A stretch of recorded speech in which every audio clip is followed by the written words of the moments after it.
Hello, young scientists. Did you ever wonder why sound travels faster in some gases than others? Well, it's sort of like a race where the runners, sizes, and the weather decide who wins. Today, we are diving into the fascinating world of sound speed in gases, and trust me, it's more than just how loud you shout. First up, the speed of sound in a gas mainly depends on three big players: the temperature of the gas, the molar mass, which is basically the weight of the gas molecules, and something called the specific heat ratio, fancy name, but think of it as how the gas stores and releases heat during quick changes. Now, interestingly, you might think things like pressure or density alone would change the speed of sound, like cranking up the pressure in a bike pump, but surprise, they don't, unless the temperature changes too. It's like pressure and density are playing a balancing act, keeping the sound speed steady. The magic behind this is captured by the equation: speed equals the square root of the adiabatic index times pressure divided by density. In words, that's V equals root gamma p over rho, where gamma, the adiabatic index, tells us about how the gas behaves when compressed quickly. Here's the cool twist: when temperature stays put, changes in pressure and density cancel each other out perfectly, like two friends pushing equally hard from opposite sides on a door. This balancing act means the speed of sound stays constant even if pressure or density tries to sneakily change. How neat is that? So remember, temperature, molecular weight, and heat properties of the gas play the starring roles, while pressure and density just spectate unless temperature joins the party. Ready for a neat trick about pressure? Here's a little question. If you pump more air into a balloon without heating it up, does the speed of sound inside change?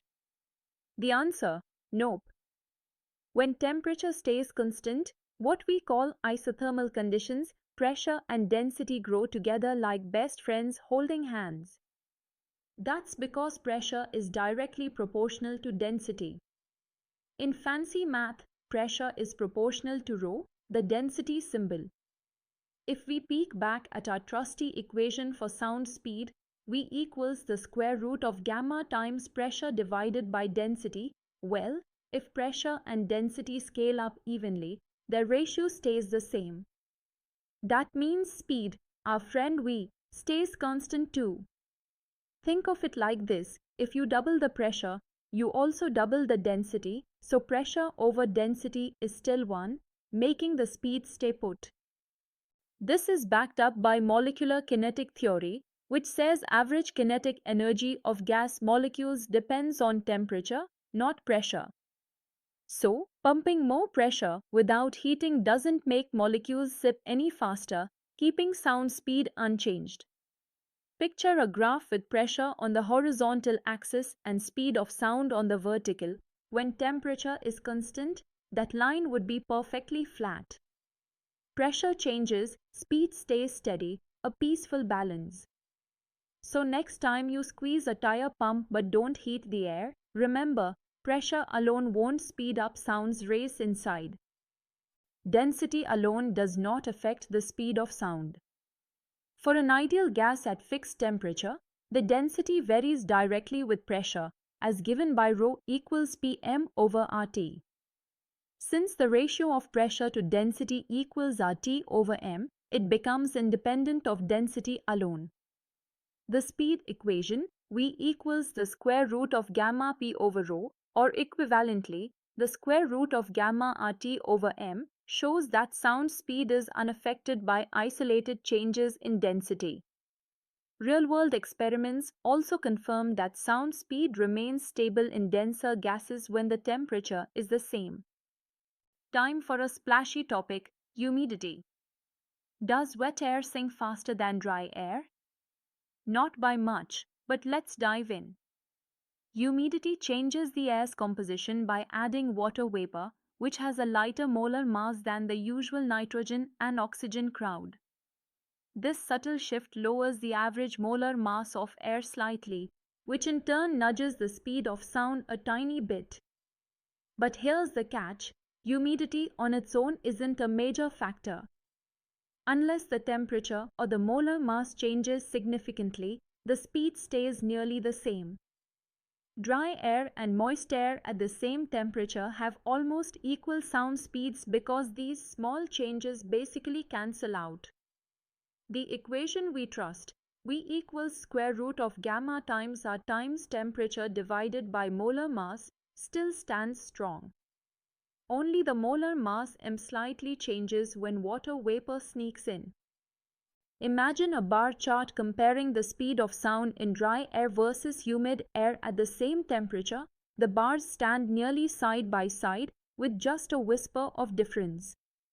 So, while humidity can tweak the speed of sound's tune just a little, it's not a solo star in changing how fast sound travels. Temperature and molecular nature hold center stage. Sound speed is a clever character. It ignores several things you might think it cares about. For example, how loud or intense a sound is, that's about amplitude, not speed. You can blast a speaker at full volume or whisper softly. Sound speed remains the same because speed depends on the medium, not the loudness. Also, the shape of the container holding the gas. Whether it's a big balloon or a thin tube, it won't change how quickly sound waves zip through, though it might affect echoes or resonance. Wave frequency, the pitch of a sound, and pressure amplitude don't fiddle with propagation speed either. High-intensity sounds still follow the same formula. Speed equals the square root of gamma times temperature times gas constant divided by molar mass, as long as things stay linear. Remember, frequency and wavelength are related by the speed of sound via the equation V equals frequency times wavelength. When frequency changes, wavelength changes to keep speed constant, like stretching or shrinking a rubber band. Picture a concept map where loudness, container shape, frequency, and pressure amplitude are all linked but clearly marked as does not affect sound speed. So don't worry, sound speed is a loyal guy, focusing mainly on the gas's temperature and molecular basics, ignoring all these distractions. Alright, let's wrap up today's voyage with a quick recap. The speed of sound in gases is beautifully captured by these formulas. Speed equals the square root of gamma times temperature times gas constant divided by molar mass, or speed equals the square root of gamma times pressure over density. Both lead to the same conclusion. Speed of sound stays independent of pressure when temperature is steady. Changes in density alone also don't shake the speed at constant temperature. Humidity, loudness, frequency, and amplitude? They don't have much say in the sound speed game either. The big takeaway: sound speed in gases depends mainly on the temperature and the molecular nature of the gas. Everything else either balances out or just doesn't matter. So next time you hear a bird chirp or a car honk, remember, it's all physics playing a perfect tune. That's it for today's concept. Physics is fun when you can laugh and learn together. See you in the next session.